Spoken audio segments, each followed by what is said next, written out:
¿Qué tal, tricolores? Bienvenidos. Una situación beligerante engalana el Tour de Francia 2022. Tadej Pogačar versus Jonas Vingegaard disputan el liderato de la Gran Boucle. Por hoy, a escasos días de París, el maillot amarillo le pertenece a Vingegaard.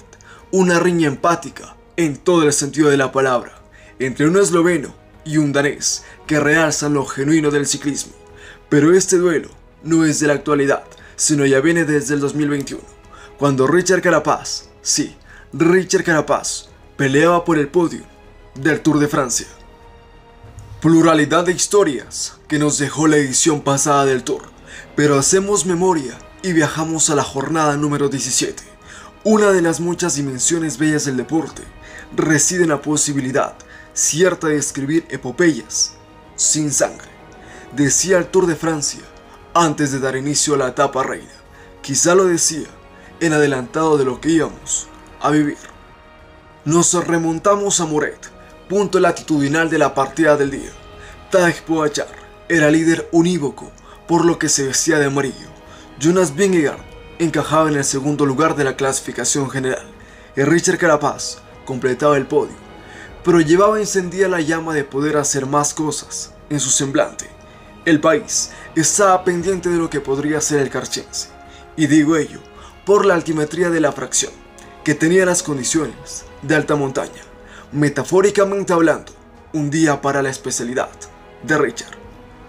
A cortos instantes de haber agitado la bandera indicando que iniciaba el parcial, la fuga se compactó con tres ciclistas: Anthony Pérez, Dorian Godon y Anthony Turgis. Eran aventureros incipientes que retocaban el recorrido, pero la retina de los aficionados del ciclismo se establecía en Pogačar, Vingegaard y Richard Carapaz, un trío de locos, como coloquialmente dicen, que querían protagonizar el día. El primero de los tres puertos que iba a tener el itinerario ya estaba a punto de resplandecer en el día. En ese punto el sol era el fiel acompañante de la legión multicolor. Con el transcurrir del ascenso, los velocistas como Cavendish empezaban a quedar rezagados. El pelotón se iba desmenuzando lentamente. Ineos, Jumbo y UAE eran las escuadras que imponían el orden en el pelotón. Pogačar, Vingegaard y Carapaz de a poco afloraban en medio de sus gregarios. Poco después de transcurrir la primera escalada, y sin un descanso prominente, la legión diversa ascendía al Col de Valorón. La organización lo catalogaba al puerto como de primera categoría.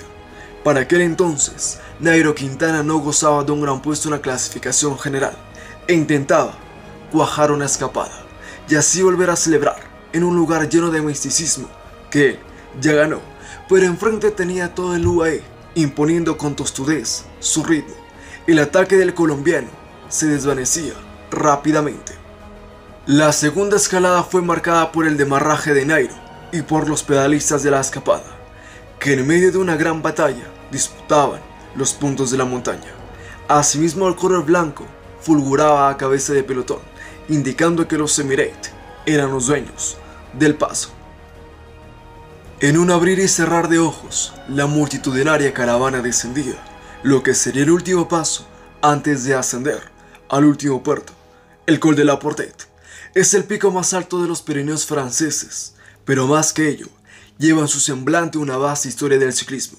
Varios guerreros han batallado y han dejado hasta la última gota de sudor. Un claro ejemplo es Nairo Quintana, quien ya sabe lo que es ganar en el frío paraje. Pero esta vez, los contendientes eran otros. Richard Carapaz era uno de ellos, un heroico combatiente de 1000 batallas, que en sus piernas tenía la suficiente pertinencia para mantener el loable podio. 160 kilómetros ya habían transcurrido entre planicie y montaña. El sol ya no era el acompañante del pelotón, sino la niebla, y el frío escoltaban y generaban una atmósfera de contienda. En los últimos kilómetros, al iniciar el Col de la Portette, Tadej Pogačar estaba custodiado por Rafael Majka, Jonas Vingegaard, por Sepp Kuss y Richard Carapaz por Jonathan Castroviejo. Aún tenían en quien refugiarse del viento. Todo ese sentido ambiente se quebraba a falta de 8 kilómetros cuando Pogačar atacaba y solo 2 pedalistas lograban seguirlo, Vingegaard y Carapaz. El duelo por la etapa y la general se reducía a solo 3 artistas que tenían referenciado meticulosamente cada metro en ascenso. Pogačar y Vingegaard le ponían la cara al viento. En simultáneo atacaban con el fin de soltar a un ciclista que, sumergido en una epifanía sutil, tenía fuerza para un arranque más. Fueron kilómetros de mucha presión, mucho impulso y mucha gallardía.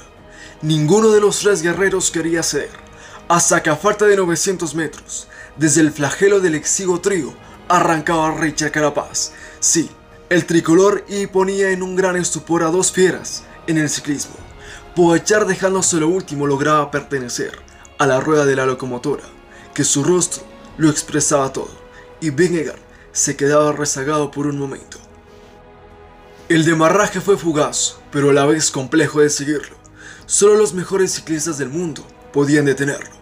Pogačar, nuevamente a escasos metros de la llegada, volvía a atacar al ecuatoriano, y sin mayor respuesta, y después de sorprender a todos, no le quedó la fortaleza de seguirlo e ir por la heroica y ganar la etapa. Ese nuevo ataque de Tadej animó a Jonas Vingegaard a arrancar desde atrás y cruzar en segundo lugar, y el tercer lugar fue para Richard Carapaz. Con la energía al límite y después de un gran esfuerzo, así terminaba líder del Tour de Francia. Hasta aquel entonces, en ese año, nadie ponía a sufrir así a Pogačar ni a Vingegaard. Loable, prominente y vigoroso lo que hizo Richard en aquel día, defendiendo con casta su podio, hasta que en unos días subía a la tarima en París.